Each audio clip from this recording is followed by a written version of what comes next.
Join me right now on Kumite TV is Bellator heavyweight juggernaut Javy Ayala. What's going on, Javy? Nothing much, brother. How you doing? Good, good, man. What are you doing on a Friday night? Actually, I just got home from the gym like 30 minutes ago. I got home, was able to take a quick shower, and I was right here waiting for your call. Awesome, man. Awesome. Let's go back to your last fight, man. Bellator 212. You took on Frank Mir. It was an honor for you. You talked about it. When you found out that he fractured his jaw, what was your reaction? You know what? I had heard. I heard the next day that he had fractured his jaw, and I was like, "Oh man, that's crazy." But I was throwing some hard elbows, and I knew it was going to do some damage. And when just it's crazy because I was thinking about it just the other day. I was watching that highlight video that Bellator put up, and I see one of the big elbows land, and I was like, I think that's the one that probably broke his jaw right there because it lands like right on his upper mouth right there, right where they said he broke it at. Man, that's crazy, man. Is that like the worst injury you've had, implemented on an opponent, do you think? You know what? Yeah, I would believe an opponent. That's probably like the worst thing I've done. I've done some pretty bad things to some training partners, but to opponent, that's probably the worst thing. Frank, after that fight, he came out and he said he wanted a rematch. Was that discussed during your time off? You know what? I hadn't heard about that, and it was never Bellator never brought it up to my attention or anything. But a lot of people were asking me like, "Oh, what do you think about rematching him?" And I was like, you know what? That's who Bellator wants me to fight. I'll fight him. You know what I mean? I have no problem with it.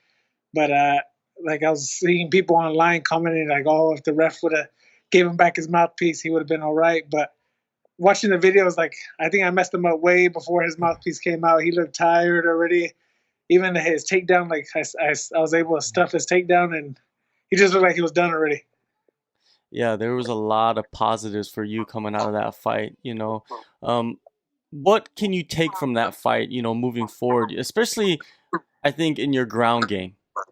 You know what? After that fight, we started working on a lot more takedown defense because we know it's like that's something where I'm the point where I'm lacking. Actually, and then one other thing me and my coaches were talking about is a lot of people don't really, I don't want to say notice, but this is the second black belt jiu-jitsu black belt guy I had on top of me, and I pretty much stopped their whole offense. Like Frank was on top of me, he was going for things. I seen him coming, I was able to stop him, and I feel like people don't really give my defense a lot of credit. Yeah, man. I think that of course, the knockout is the biggest news from that fight. But the second thing is, like you just mentioned, man, you went to the ground and nothing happened, which is shows I that felt the super level of comfortable on my defense. back. Yeah. I felt comfortable on my back. There's a few times I felt him going for things, but I never really felt in danger. It seemed like you were ready, man, to fight immediately after the last fight. What took you so long to get matched up? You know what? I was. I've been ready. I've been training hard for ever since then, and I was just pretty much just waiting on Bellator. There's a few fights that were in the lined up, but they ended up falling off. And then they called me about 2 months ago about fighting Vitaly, and I was like, yeah, you know what? Definitely, I'll fight him. I have no problem with it. What were some of those fights? Can you give us some details? I'm not sure if I could say names, but there's I think like three different, no, two or three different fights offered, and I accepted. Some of the other guys declined them, and then one of the guys ended up getting hurt, I guess. So I guess it was meant to be to wait for this fight. What have you been doing in your time off? Have you been doing other things outside of MMA, or has it just been training?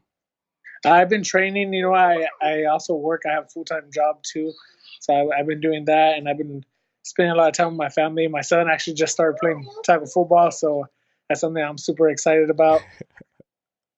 Are you coaching him, or is it just like Uh, you're just on the sidelines? I'm just on the sidelines, but when we're at the house, I'm over here coaching him. Are you doing full blast training with him, or what's going on? Yeah, I'm helping him out. I'm doing a little bit of running drills, a little bit of football drills. He's actually right here watching What's up, man? the interview with me. What's going on?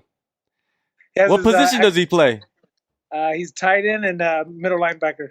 All right, all right. That's a good. Those are some good positions. Middle linebacker. That's the Punisher Yeah, position. he's got his first scrimmage tomorrow, so I'm super pumped about that. All right, all right. Good luck. Good luck on your scrimmage, man. Thanks.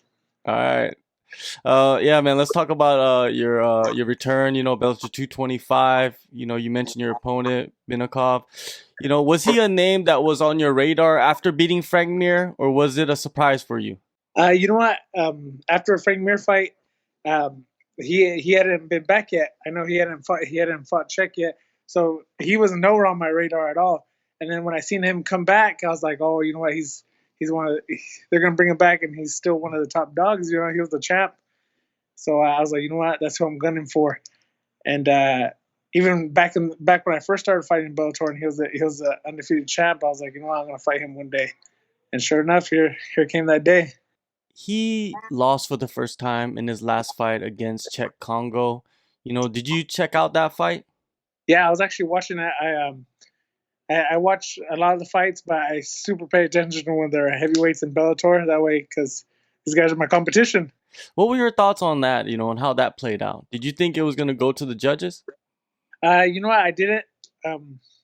Yeah, I didn't think so because I know Czech hits hard. I know from personal experience, but it was a good fight. You know what I mean? It showed a lot of things. It showed a lot of openings for me, like to the way I would fight him, and it was a lot of studying from on my half.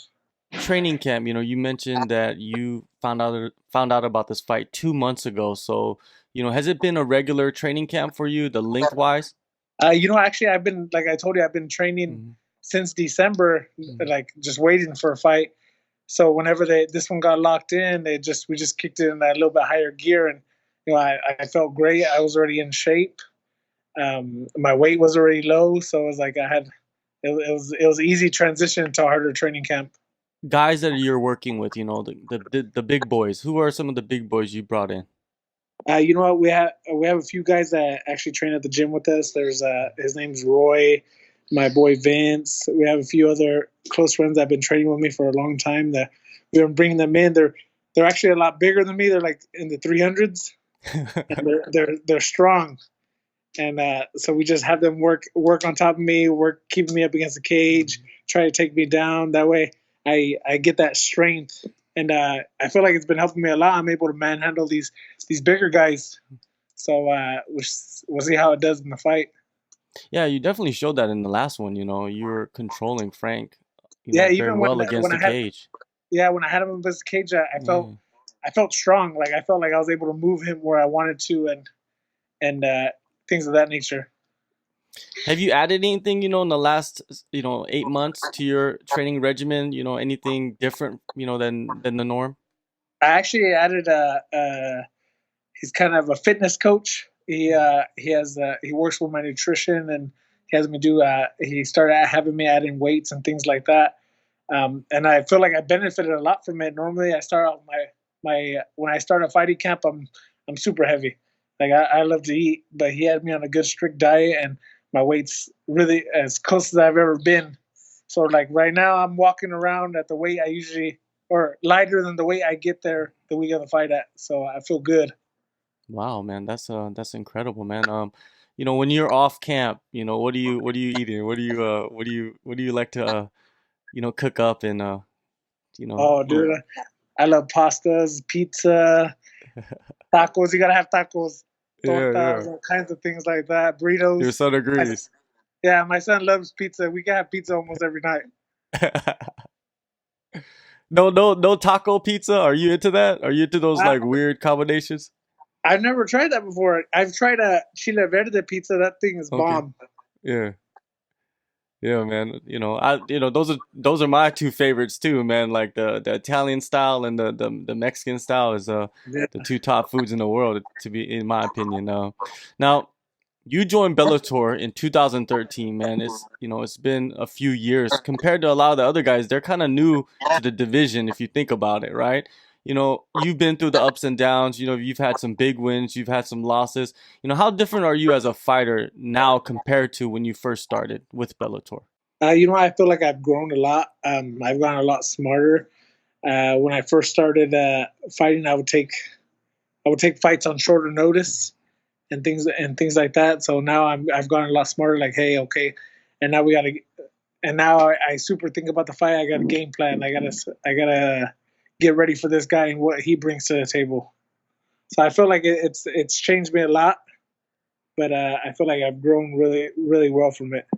In the main event of Bellator 225, I'm pretty sure you're going to keep an eye on that fight. It's between Matt Mitrione and Sergey Karatanov. Now, I'm pretty sure if Matt wins, do you see a future matchup against him? Maybe for like a title eliminator or something like that? Yeah, that's something I would like. Matt's he's a tough guy, and I've been watching every time he fights. I watch to study him and stuff like that. So I feel like he's real athletic, kind of like me. Me and him are both athletic guys. So I think it would make for a super exciting fight. Now, Ryan Bader, he's going to be defending the heavyweight title against Czech Congo soon. And you face Czech Congo. How do you break down that fight? Do you see Czech Congo as like a real heavyweight representative? Because Ryan Bader, realistically, he's a light heavyweight, right? Yeah, yeah. Ryan's a smaller guy, but he's tough. You know what I mean? He grinds. And then Czech is a tough guy. He's been around a long time. His stand up is really good. I feel like that's gonna be a good fight. I feel Bader's gonna try to take him down. I don't think he's gonna want to stand with him. But if Czech could connect, he could put him out. Do you see that happening? Do you see Czech being able to defend well against the wrestling that Bader has and connect? I don't know. You know what I mean? When he fought King Mo took him down and was just keeping him there, and he just grinded out the whole fight.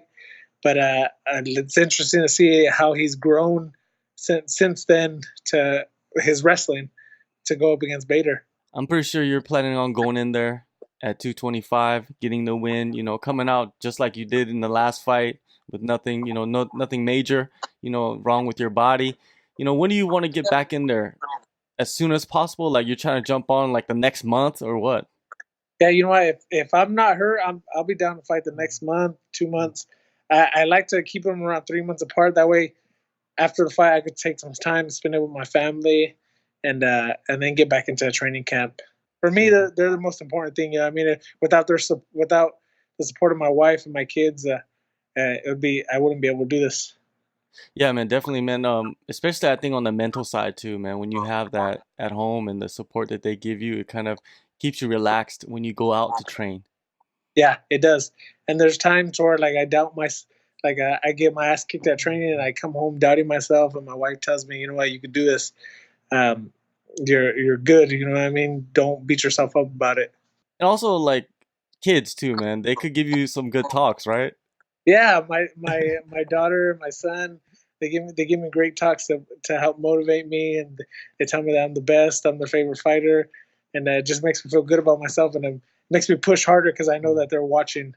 All right, man. Well, you're gonna be pushing hard on August 24th, Bellator 225, Bridgeport, Connecticut. Thank you, Javi, for the time, and good luck on the fight and your future, man. I'm excited for it. All right, thank you, brother.